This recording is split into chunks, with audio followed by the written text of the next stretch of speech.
పూణేలోని ఓ తాగుబోతు టీనేజర్ చేసిన హత్యలతో వారి కుటుంబాల్లోని కష్టాలు బయటకొస్తున్నాయి. ఇద్దరిని హత్య చేసిన వెంటనే జడ్జి బెయిల్ ఇచ్చేశాడు. అది కూడా 300 పదాల్లో వ్యాసం రాసి 15 రోజులు ట్రాఫిక్ పోలీసులతో పనిచేస్తే చాలని బెయిల్ కండిషన్ పెట్టారు. అంటే ఈ కేసు కూడా మరో 20 ఏళ్లు పడుతుందన్నమాట. ఇక డబ్బున్న వ్యక్తి కొడుకు కాబట్టి సులభంగా శిక్ష నుంచి తప్పించుకుంటాడు. ఎందుకంటే ఎలాగూ పోలీసుల అవినీతి కూడా బయటపడింది కాబట్టి. 3 కోట్లు పెట్టి విశాల్ అగర్వాల్ అనే బిల్డర్ తన కొడుక్కి కారు కొనిపెట్టాడు, కానీ దానికి రిజిస్ట్రేషన్ మాత్రం చేయించలేదు. అదే తాగుబోతు కొడుకు ఇంటర్లో పాస్ అయితే బార్లోకి వెళ్ళి 90 నిమిషాలు ఫ్రెండ్స్తో తాగి 45,000 బిల్లు కట్టి వచ్చాడు. అయితే ఆ కారుకు రిజిస్ట్రేషన్ చేయించడం కాదు కదా, తాగి కారు నడపొద్దని ఇంటర్ చదువు కూడా నేర్పించలేదు ఆ సన్నాసికి. ఆ పోర్షే విధవ వల్ల చనిపోయిన అశ్విని తండ్రి చెబుతున్న మాటలు వింటే కన్నీళ్లు రాక మానవు. మధ్యప్రదేశ్లోని జబల్పూర్కు చెందిన సురేష్ తన ఏకైక కూతురు అశ్వినిని ఎంతో ప్రాణంగా పెంచుకున్నారు. చదువులో టాపర్గా ఉండే అశ్విని ఐఐటీలో చదవాలనుకున్న సీటు రాలేదు. కానీ టాప్ ఇంజనీరింగ్ కాలేజీలో చదువుకున్న అశ్విని 90% మార్కులతో పాస్ అయింది. తండ్రి సురేష్ కుమార్ కోస్తా ఆర్మీలో పనిచేసి రిటైర్ అయ్యారు. జబల్పూర్లోని సైనిక్ సొసైటీలో ఉంటున్నారు ఆయన. అశ్విని మొదట ఓ కార్పొరేట్ కంపెనీలో సాఫ్ట్వేర్ ఇంజనీర్గా పనిచేశారు. ఆ తర్వాత పూణేలోని అమెజాన్లో జాబ్ చేశారు ఆమె. దాదాపుగా 2 ఏళ్ల తర్వాత జాన్సన్ అండ్ జాన్సన్లో చేరారు. ఇక అక్కడే తమ సిటీకే చెందిన అనీష్ పరిచయం అయ్యాడు. ఇద్దరు మంచి స్నేహితులయ్యారు కూడా. అయితే వీరికి ఓ గ్యాంగ్ ఉంది. మధ్యప్రదేశ్కు చెందిన వారంతా కూడా జాన్సన్ అండ్ జాన్సన్లో ఓ గ్రూప్ను ఏర్పాటు చేసుకున్నారు. వీరంతా కూడా టూర్లకు కూడా వెళ్లేవారు. అంతా కలిసి సందడిగా ఉండేవారు. అలానే అనీష్ కూడా మంచి స్నేహితుడు. వీరి దురదృష్టం ఏంటంటే ఆదివారం కూడా వర్క్కి వెళ్లాల్సి వచ్చింది పాపం. అది కూడా రాత్రి 11 గంటలకు ఆఫీస్ నుంచి బయటకు వచ్చారు. అయితే క్యాబ్లో వెళ్ళడం ఎందుకు, తాను డ్రాప్ చేస్తానన్నాడు అనీష్. దీంతో వారి ఫ్రెండ్స్ అంతా కూడా అక్కడి నుంచి ఎవరికి వారు వెళ్లిపోయారు. ఇక దారిలోని రెస్టారెంట్లో ఇద్దరు భోజనం చేశారు. ఎందుకంటే అప్పటికే రాత్రి 12 దాటిపోయింది. ఇక దారిలో అశ్విని దించేసి వెళ్తానని అనీష్ భావించాడు. అంతేకాదు తన రూమ్మేట్ కి భోజనం పార్సిల్ కూడా తీసుకున్నాడు అనీష్. భోజనం తర్వాత అనీష్ బైక్ ని నడుపుతూ ఉండగా వెనక కూర్చుంది అశ్విని. హాయిగా మాట్లాడుకుంటూ ఇద్దరు వెళుతున్నారు.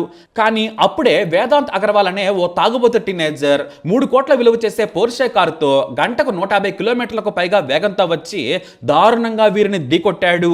అంతే, దాదాపు 10 మీటర్లు ఎగిరిపడి ఇద్దరు అక్కడే చనిపోయారు. పోలీసులు ఉదయం 4 గంటలకు వారి తల్లిదండ్రులకు విషయం చెప్పడంతో అంతా షాక్ అయ్యారు. అశ్విని తండ్రి సురేష్ ఉదయం 4 గంటల సమయంలో నిద్రపోతూ ఉండగా తన సెల్ మోగింది. ఆ సమయంలో సెల్ మోగడంతో ఆయన షాక్ అయ్యారు. ఆ వెంటనే తన కూతురు కాల్ చేసి ఉండొచ్చులే అనుకున్నారు. కానీ ఫోన్ చూస్తే కొత్త నంబర్, తన కూతురు కాదు. దీంతో ఆయనే భయంతో కాల్ లిఫ్ట్ చేశారు. అవతల వైపు నుంచి పూణే పోలీస్ మాట్లాడుతున్నామని చెప్పారు. మీ అమ్మాయి అశ్విని కదా, ఆమెకు యాక్సిడెంట్ అయింది, హాస్పిటల్లో చేర్పించాం, ఆమె బాగానే ఉంది, కానీ తీవ్రంగా గాయాలయ్యాయి, మీరు తొందరగా ఆసుపత్రికి రమ్మని కూలిగా చెప్పారు ఆ అధికారి. కానీ తండ్రి సురేష్లో కంగారు. ఆ వెంటనే తన సోదరుడు ఇతర బంధువులను తీసుకొని 6 గంటలకే రైల్లో పూణేకి బయలుదేరారు. మధ్యలోకి రాగానే మీడియాలో వార్త చూసి మన అశ్విని చనిపోయిందని సురేష్కు అతని భార్య ఏడుస్తూ చెప్పింది. దీంతో ఆయన కుప్పకూలిపోయారు. ఆ తర్వాత పూణే ప్రభుత్వ ఆసుపత్రిలో పోస్ట్మార్టం చేసిన తర్వాత మృతదేహాన్ని అప్పగిస్తామన్నారు పోలీసులు. కానీ పోస్ట్మార్టం పూర్తయ్యే లోపే ఇద్దరిని చెప్పిన పోర్షే హంతకుడికి బెయిల్ వచ్చిందని తెలిసి తండ్రికి గుండె పగిలిపోయింది. అంతేకాదు బెయిల్ షరతులు చూసి కన్నీటి పర్యంతమయ్యారు ఆయన. నా కూతురు జనవరిలో ఇంటికి వచ్చింది, పుట్టినరోజు వేడుకలు గ్రాండ్గా చేసుకున్నాం, ఈ ఏడాది పెళ్లి చేయాలనుకున్నాం, మళ్ళీ నా పుట్టినరోజుకు వస్తానని అశ్విని చెప్పింది. జూన్ 6న నా పుట్టినరోజు. ఆ రోజు నా కూతురుకు సర్ప్రైజ్ గిఫ్ట్ కొని పెడదామనుకున్నాను. తన కోసం కారు కొనాలని ప్లాన్ చేశాను. నా పుట్టినరోజున కారును గిఫ్ట్గా ఇద్దామనుకున్నాను. కానీ నా బిడ్డ నా పుట్టినరోజుకు ఇక రాలేదు. నేనే ఆమె చావును చూసేందుకు వచ్చానని బోరున ఏడ్చేశారు తండ్రి. నా కూతురు కారు నడుపుతుంటే నేను పక్కన కూర్చోవాలనుకున్నాను. కానీ నా కోరిక తీరలేదు, ఇక తీరదు. నా కూతురుని మంచి ఇంటికి కోడలుగా పంపాలనుకున్నాను. ప్రాణంగా పెంచుకున్న బిడ్డ ప్రాణం లేకుండా పడి ఉంటే చూసి తట్టుకోవడం నా వల్ల కావడం లేదు. నన్ను కూడా నా బిడ్డతోనే తీసుకెళ్లి దేవుడా అంటూ ఆయన రోధిస్తున్న తీరు అక్కడున్న వారందరినీ కూడా కంటతడి పెట్టించింది. ఆ తండ్రి మాటలు ఇప్పుడు వైరల్గా మారాయి. అశ్విని అనీష్ మరణాలకు వ్యవస్థ లోపం కారణం. డబ్బున్న వాడికి ఈ దేశం ఎప్పుడూ దాసోహమే. పోలీసులే లంచాలు తిని ఏకంగా హంతకుడు మద్యం తాగలేదని కోర్టుకు చెప్పారు. జనం తిరగబడడంతో బ్లడ్ రిపోర్ట్ రావాలన్నారు. చివరకు మహారాష్ట్ర ఉప ముఖ్యమంత్రి రంగంలోకి దిగితే కానీ జనాగ్రహం చూసి అందరూ హంతకుడి తండ్రిని, టీనేజర్లకు మద్యం సరఫరా చేసిన వారిని అరెస్ట్ చేశారు. అయినా వ్యవస్థలోని లోపాలను సరిదిద్దే మగాడి ఈ దేశంలో ఇంకా పుట్టలేదు. పుడతాడన్న ఆశ ఏమాత్రం లేదు.